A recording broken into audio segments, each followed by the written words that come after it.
Mestre, um presente para o Senhor. Eu disse, oferecendo uma cesta cheia de couves-flores. Essas 6 enormes couves-flores foram plantadas por minhas mãos. Cuidei de seu crescimento com a ternura de uma mãe que aleita e cria seu filho. Apresentei a cesta com um gesto floreado e cerimonioso. Obrigado. O sorriso de Siri Yuktesvar irradiava calorosa apreciação. Por favor, guarde-as em seu quarto. Precisarei delas amanhã para um jantar especial. Eu acabará de chegar a Puri para passar minhas férias de verão com meu guru, no seu retiro à beira-mar. O retiro, construído pelo mestre e seus discípulos, era um pequeno e alegre local, com uma varanda superior que dava vista para a Baía de Bengala. Na manhã seguinte, acordei cedo, animado pela brisa salgada do mar e pelo encantador silêncio do ashram. A voz melodiosa de meu guru me chamava. Quando cheguei até ele, as couves-flores estavam cuidadosamente preparadas sob meu leito. Venham, vamos à praia. O mestre seguia à frente, mostrando o caminho, e vários discípulos jovens e eu o seguíamos, em grupo esparso. Nosso guru nos examinava com um espírito brando, mas crítico. Quando nossos irmãos ocidentais caminham, frequentemente tentam acertar o passo. Agora, por favor, marchemos em 2 fileiras, mantenham todos o mesmo passo, ritmicamente. Siri Yuktesvar observava e se certificava de que obedecíamos. Então, começou a cantar. Meninos marcham, ida e volta, em garbosa fileira. Era impossível não admirar a facilidade com que o mestre acompanhava o passo rápido de seus jovens estudantes. Alto! Os olhos de meu guru procuravam os meus. Você se lembrou de fechar a porta traseira do eremitério? Penso que sim, senhor. Siri Yuktesvar permaneceu silencioso por alguns minutos, com um sorriso meio reprimido nos lábios. Não, você se esqueceu. Ele disse, finalmente. A contemplação divina não deve ser desculpa para descuido material. Você descurou seu dever de salvaguardar o ashram, deve ser punido. Eu pensei que ele estivesse fazendo uma graça, mas ele continuou. Suas 6 couves-flores, em breve, serão apenas 5. O enredo da comédia da couve-flor pode ser entendido melhor por analogia com o rádio. Meu guru era um perfeito rádio humano. Os pensamentos, na dimensão mais alta, são como vibrações utilíssimas movendo-se no éter. Exatamente como um rádio sintonizado capta o número musical que se deseja, em meio a milhares de outros programas irradiados em todas as direções, Siri Yuktesvar fora um receptor sensível a determinado pensamento, o daquele homem simples, ansiando ardentemente por uma couve-flor, em meio aos inúmeros pensamentos das mentes humanas, as emissoras em todo o mundo. Durante a marcha rumo à praia, tão logo captou o singelo desejo do camponês, o mestre desejou satisfazê-lo. O olhar divino de Siri Yuktesvar descobrira o homem, dançando ao longo da estrada, antes de tornar-se visível aos discípulos. Meu esquecimento de trancar a porta do ashram dera ao mestre uma desculpa conveniente para me privar de um de meus valiosos legumes. Depois de funcionar como instrumento receptor, Siri Yuktesvar então operou, através de sua poderosa sensibilidade, como estação emissora ou radiodifusora. Nesse desempenho, ele pôde redirecionar com êxito o comportamento do camponês e encaminhá-lo até o meu quarto, até alcançar uma única das flores comestíveis. A intuição, que é a alma guiada, surge com naturalidade no homem, nos instantes em que a mente se acalma. Quase todos já tiveram a experiência de um pressentimento inexplicavelmente correto, ou transferiram seus pensamentos com exatidão a outra pessoa. A mente humana, quando libertada das perturbações ou da estática da inquietude, tem o poder de realizar todas as funções dos complicados aparelhos de rádio, enviando e recebendo pensamentos, ou deixando de sintonizar os indesejáveis. Assim como a potência de uma estação radiodifusora é regulada pela quantidade de energia elétrica que pode utilizar, a eficiência de um rádio humano depende do grau de força de vontade de cada pessoa. Todos os pensamentos vibram eternamente no cosmos. Por meio da concentração profunda, um mestre pode descobrir os pensamentos de qualquer pessoa, viva ou morta. Os pensamentos têm raízes de universalidade e não de individualidade. Uma verdade não pode ser criada, mas apenas percebida. Todo pensamento errôneo de um homem resulta de uma imperfeição, pequena ou grande, em seu discernimento. O objetivo da ciência da yoga é acalmar a mente, de modo que, sem distorções, ela possa ouvir o conselho infalível da voz interior. O rádio e a televisão trouxeram a voz e a visão instantâneas de pessoas remotas, ao convívio de milhares de ouvintes e espectadores, as primeiras débeis insinuações científicas de que o homem é espírito onipenetrante. Embora o ego, nas mais bárbaras formas, conspire para escravizá-lo, O homem não é um corpo confinado a um ponto no espaço, mas, em essência, alma onipresente. Fenômenos muito estranhos, prodigiosos e aparentemente improváveis, ainda poderão ocorrer, e uma vez constatados, não nos surpreenderão mais do que nos surpreende hoje tudo que a ciência nos ensinou no último século, declarou Charles Robert Richet, Prêmio Nobel de Fisiologia. Supõe-se que fenômenos, agora aceitos por nós sem surpresa, não provocam nosso espanto porque são compreendidos. Mas a verdade é outra. Se eles deixaram de nos surpreender, não é porque sejam compreendidos, mas porque não são familiares, pois aquilo que não compreendemos deve sempre nos surpreender. Assim, deveríamos nos surpreender com tudo, com a queda de uma pedra arremessada ao ar, a semente que se converte em carvalho, o mercúrio que se dilata ao ser aquecido, o ferro atraído pelo ímã. A ciência de hoje é conhecimento insignificante. As verdades assombrosas que serão descobertas por nossos descendentes encontram-se agora mesmo à nossa frente, de olhos arregalados, postos em nós, digamos assim, e, apesar disso, nós não as vemos. Mas não basta dizer que não as vemos, nós não as queremos ver, pois logo que se apresenta um fato imprevisto, com o qual não estamos familiarizados, tratamos de situá-lo no esquema de lugares comuns do conhecimento adquirido, e nos indignamos se alguém ousa proceder a experimentos mais avançados. Aconteceu um fato humorístico alguns dias mais tarde, depois de ter sido roubada, tão ingloriosamente, a couve-flor. Não se podia encontrar certo lampião de querosene. Tendo eu comprovado, tardiamente, a visão onisciente de meu guru, pensei que localizar o lampião seria um brinquedo de criança para ele, e aguardei a demonstração. O mestre percebeu minha expectativa. Com gravidade exagerada, interrogou todos os residentes do Sharon. Um jovem discípulo confessou ter usado o lampião para ir ao poço, no pátio de trás.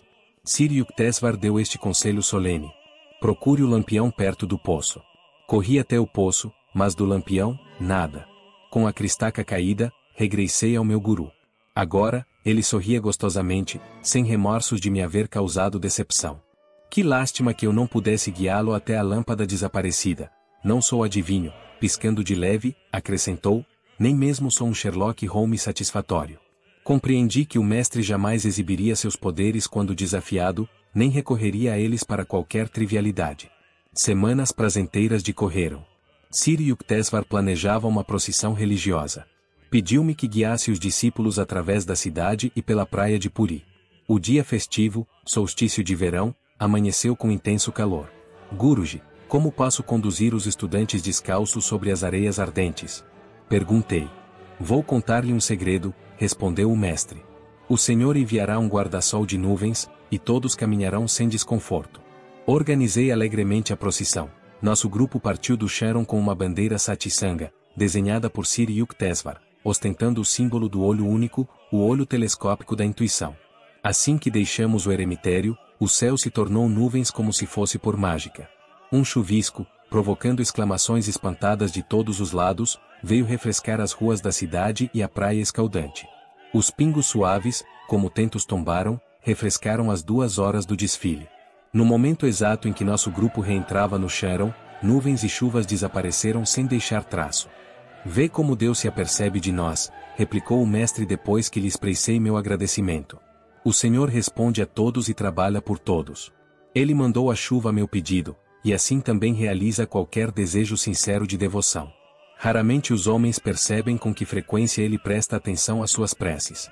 Deus não é parcial em favor de uma minoria, mas atende a cada um que dele se aproxima em confiança. Seus filhos deveriam sempre ter fé implícita na amorosa bondade de seu Pai onipresente. Sir Yukteswar patrocinava 4 festivais por ano, nos equinócios e solstícios, para o qual chegavam discípulos de longe e de perto. A celebração do solstício de inverno efetuava-se em Serampore.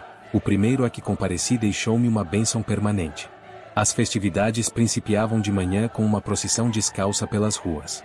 Vozes de uma centena de estudantes entoavam suaves cânticos religiosos. Alguns músicos tocavam flauta e shawl, tambores e símbolos. O povo da cidade, entusiasticamente, juncou de flores o caminho, no regozijo de ser desviado de seus afazeres prosaicos por nosso sereno louvor ao bendito nome de Deus. O longo itinerário findou no pátio do eremitério. Ali fizei um círculo em redor de nosso guru, enquanto outros discípulos espargiam dos balcões superiores, sobre nós, flores de calêndula recém-abertas. Muitos hóspedes subiram as escadas para receber um pudim de chaná e laranjas. Dirigi-me a um grupo de condiscípulos que, naquele dia, serviam de cozinheiros. A comida, para esses grandes cenáculos, tinha de ser cozinhada fora, em enormes caldeirões.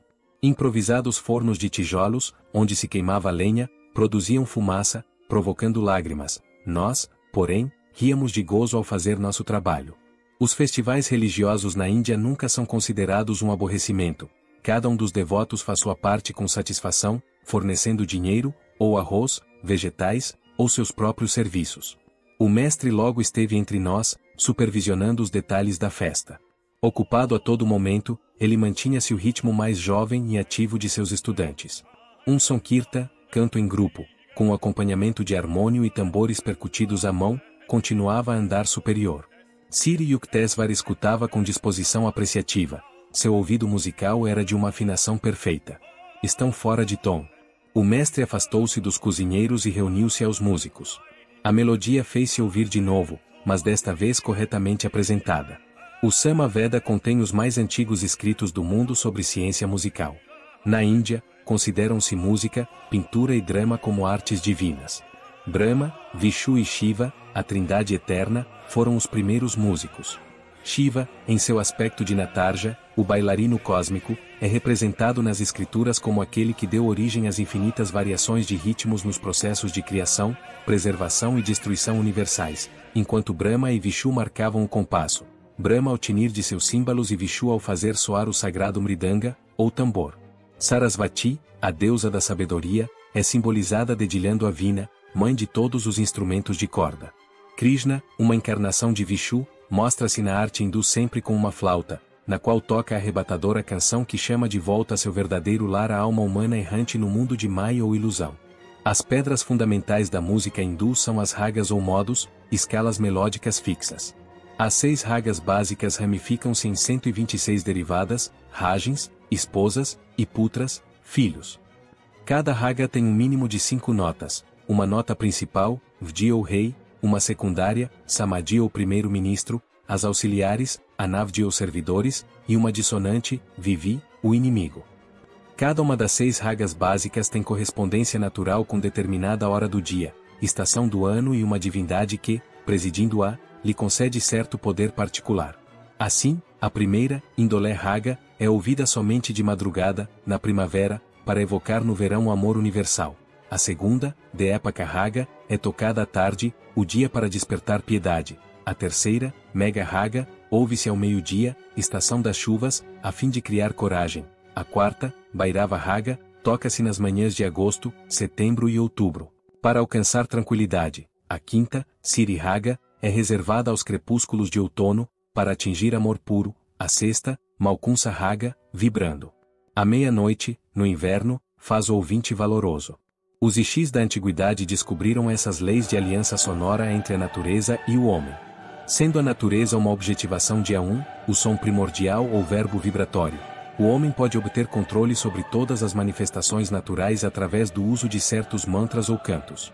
Documentos históricos narram poderes espantosos possuídos por Mian Tenzin, músico da corte de Akbar, o Grande, no século XVI.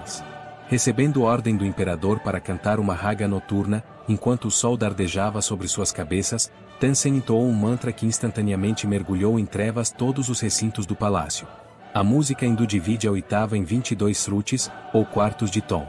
Esses intervalos microtonais permitem requintados matizes de expressão musical inatingíveis pela escala cromática do Ocidente, de 12 semitons. Cada uma das 10 notas fundamentais da oitava está associada na mitologia hindu com uma coreografia natural de um pássaro ou animal. Dó, com o verde e o pavão. Ré, com o vermelho e a cotovia. Sabiá. Mi, com a cor de ouro e a cabra. Fá, com o branco amarelado e a garça. Sol, com o negro e o rouxinol. Lá, com o amarelo e o cavalo. Si, com a combinação de todas as cores e o elefante. A música hindu registra 72 tatas ou escalas. A música tem liberdade criadora para infinitas improvisações em torno da melodia tradicional fixa ou raga. Concentra-se no sentimento ou característica psíquica marcante do tema estrutural e borda-o então até os limites de sua própria originalidade.